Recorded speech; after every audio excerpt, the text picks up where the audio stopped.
Hello friends.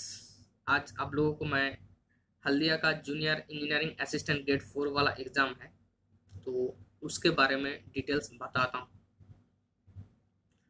इसमें तो बहुत लोग एप्लीकेशन करते हैं, लेकिन सब लोग रिटन के लिए शॉर्टलिस्टेड नहीं होते हैं, क्योंकि वो लोगों का जो डॉक्यूमेंट्स वगैरह भेजते हैं उसमें कोई मिस्टेक रह जाता है। किसी का मतलब जो एप्लीकेशन भेजते हैं बाय पोस्ट, वो टाइम टाइम से पहले पहुंचता नहीं है। और ये चीज़ें उसमें नम परसेंटेज दिखा जाता है, 10th का 12th का परसेंटेज देखा जाता है, जिसका बहुत कम परसेंटेज है उसको सॉलिस्टेड नहीं करते हैं। और एक चीज़ क्या है, और जो एक्सपीरियंस 1 साल का एक्सपीरियंस मांगता है उसमें क्या होता है, वो लोग देखता है जो आईएसएल हल्दिया हो या कुछ भी आईएसएल हो, तो उसमें ये देखा जाता है कि ये एलिजिबल है कि नहीं। जो कंपनी में काम करते हो, कंपनी बड़ा कंपनी है कि नहीं, किस बेसिस का कंपनी है, पावर प्लांट है या ऑयल रिफाइनरी है या अदर कौन सा कंपनी है, तो वो उस बेसिस पे किया जाता है। और उन लोगों का जो एग्जाम लेने का जो अरेंजमेंट रखा गया है, वो उसका शेड्यूल लिमिटेड रहता है, इसलिए सभी लोगों को लोग बुलाता नहीं है। ठीक है। और इसका जो एग्ज़ाम होता है, ये 2 घंटे का होता है एग्ज़ाम, ये तो सबको पता है। और एग्ज़ाम जो होता है 100 मार्क का होता है। हल्दिया का मैं अलग अलग आईओसीएल का जो शेड्यूल रहता है, रूल रहता है, अलग रहता है, तो मैं बेसिकली बता रहा हूँ हल्दिया आईओसीएल का। तो हल्दिया आईओसीएल में क्या होता है, तो 2 घंटे का 100 मार्क का एग्ज़ाम होता है। उसमें टेक्निकल रहता है 75 मार्क्स और 25 मार्क्स रहता है नॉन टेक्निकल का। नॉन टेक्निकल मैं पहले बता देता हूँ। नॉन टेक्निकल में बेसिकली जो आता है 10 मार्क आता है न्यूमेरिकल, आपका 10th लेवल का मैथ रहेगा। न्यूमेरिकल जो आता है 10 मार्क का। और 15 मार्क का रहता है आपका general knowledge, general awareness, general knowledge मिला के 15 रहता है। और 15 में से 3 4 या 5 नंबर ऐसा रहता है वो आईएसएल के ऊपर रहता है। मान लीजिए कि आईएसएल का अभी करंट सीईओ कौन है, कौन सा आईएसएल पहले स्थापना हुआ था, और इस टाइप का क्वेश्चन पूछा जाता है। 3 4 या 5 नंबर का रहता है। और नॉर्मली जीके रहता है। जीके बहुत टफ नहीं आता है, नॉर्मली जो जीके होता है हिस्ट्री, जियोग्राफी, साइंस वगैरह वहाँ से आता है। ठीक है। और टेक्निकल आपको बता देता हूँ, टेक्निकल जो होता है 75 मार्क, ये भी मतलब बेस से देता है। जैसे इलेक्ट्रिकल का आप इलेक्ट्रिकल टेक्नोलॉजी पढ़ लीजिए बेसिक से, और मैकेनिकल का भी ऐसा ही है, स्ट्रेंथ ऑफ मटेरियल्स, और आप इलेक्ट्रिकल इंजीनियरिंग मैकेनिक्स, ये सब सब्जेक्ट पढ़ लीजिए तो उससे आ जाएगा। और एक्सपीरियंस बेस से रिलेटेड आता है, बहुत कम आता है। ठीक है। ये हो गया आपका सिलेबस हो गया ऐसा। और टाइम बहुत रहता है। और नेगेटिव मार्किंग के बारे में बता देता हूँ। नेगेटिव मार्किंग नहीं रहता है। पिछले बार जो एग्ज़ाम हुआ था हल्दिया में अगस्त में 2016 में जो हुआ था, उसे नेगेटिव मार्किंग बिल्कुल नहीं था। ठीक है। तो इस बेस पे सब कैंडिडेट क्या करते हैं, तो नेगेटिव मार्किंग नहीं है, इसीलिए सारे 100 का 100 करके आ जाते हैं। ठीक है। तो इसमें क्या होता है, इसमें बहुत खराब इफेक्ट पड़ता है, क्योंकि ये वो लोग जान जाते हैं कि आप तुक्का लगाए। ठीक है। तो आपका नंबर सेम हो गया या ज़्यादा नंबर हो गया, तो वो लोग देखते हैं ये कितना क्या है, मतलब कितना अटेंड किया है वो देखते हैं। ठीक है। तो मेरे हिसाब से आपको तुक्का नहीं लगाना चाहिए, आपको जितना बन रहा है बस उतना कीजिए। नेगेटिव मार्किंग नहीं है, ठीक बात सही है, लेकिन तुक्का नहीं लगाना चाहिए। ठीक है।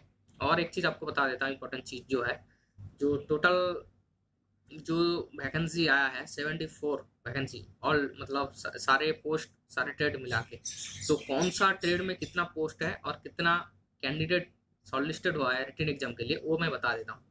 जैसे कि आप देख रहे हैं प्रोडक्शन में 30 पोस्ट था, नंबर ऑफ पोस्ट 30 था, तो इसके लिए रिटन एग्जाम दे रहा है 589 589 दे रहा है। और पावर एंड यूटिलिटी में 9 पोस्ट था, इसमें दे रहा है 116 ओनली। और इलेक्ट्रिकल में 6 पोस्ट था, इसमें दे रहा है 359। मैकेनिकल में 15 पोस्ट था, इसके लिए एग्ज़ाम दे रहा है 810। इंस्ट्रूमेंटेशन में था 3 पोस्ट था, तो उसके लिए 82 नंबर ऑफ कैंडिडेट 82 दे रहा है। और फायर एंड सेफ्टी में 33 लुक दे रहा है जी 3 पोस्ट के लिए। और मटेरियल असिस्टेंट में 4 पोस्ट था, इसमें 39 नंबर ऑफ कैंडिडेट 39 है। और क्वालिटी एंड कंट्रोल में 4 पोस्ट था, इसके लिए 18 नंबर ऑफ कैंडिडेट है 18। ठीक है।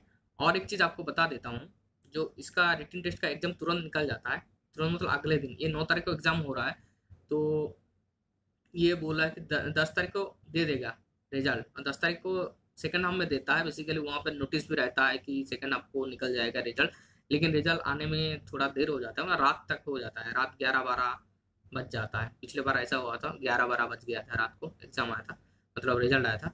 और अगले दिन मतलब 11 तारीख से 13 तारीख तक उसका जो स्किल टेस्ट, पर्सनल इंटरव्यू, ये सब रखते हैं। और एक चीज़ बता देता हूँ, स्किल टेस्ट में कुछ नहीं है, मतलब जो लोग 1 साल का एक्सपीरियंस, ज़्यादा एक्सपीरियंस नहीं रहता है, लेकिन 1 साल का एक्सपीरियंस रहता है, बस जो अपैरेटस का आइडेंटिफिकेशन कराने देते हैं। जैसे मान लीजिए, एज एग्जाम्पल बता रहा हूँ, कोई भी इलेक्ट्रिकल का लड़का गया है तो उसको वोल्ट मीटर या मल्टीमीटर कैसे मेजर करते हैं, वोल्टेज मेजर करते हैं, कैसे करंट मेजर करते हैं, वो दिखाना पड़ता है।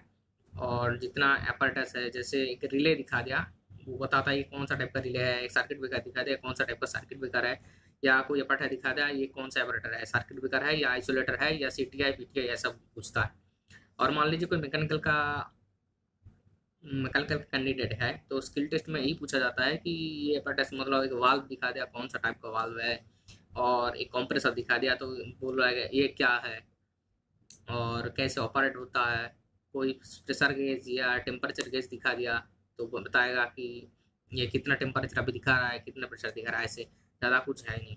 तो इसमें बेसिकली ज़्यादा डिपेंड करता है आपका रिटिन मार्क से ऊपर, मतलब रिटिन मार्क आपका बहुत ज़्यादा रहेगा तो ऐसा रहेगा। और इसमें क्या होता है, नंबर ऑफ पोस्ट जो रहता है उसका डबल जो है रिटिन में क्वालिफाई करवाता है। मान लीजिए कि प्रोडक्शन में 30 पोस्ट है, इसके लिए 60 कैंडिडेट को रिटिन में क्वालिफाई करवाएगा, ठीक है, इससे ज़्यादा नहीं। और इंटरव्यू में भी ज़्यादा कुछ नहीं पूछता है, ये पूछता है कि आप क्या काम करते हो, उस काम के वजह से क्या क्या करते हो, ये होगा तो क्या होगा, वो होता क्या। इंटरव्यू में बेसिकली बेसिक पूछा जाता है, ज़्यादा कुछ हार्ड नहीं होता है, ठीक है। तो ठीक है, चलिए धन्यवाद, फिर मिलेंगे कोई दूसरी एग्जाम के बारे में डिटेल्स बताने के लिए। मेरा ये वीडियो आपको लोग अच्छा लगा तो सब्सक्राइब कीजिएगा। बेसिकली जो डिप्लोमा इंजीनियर है तो उन लोगों के लिए मैं वीडियो अपलोड करता रहूँगा, ठीक है। Thank you.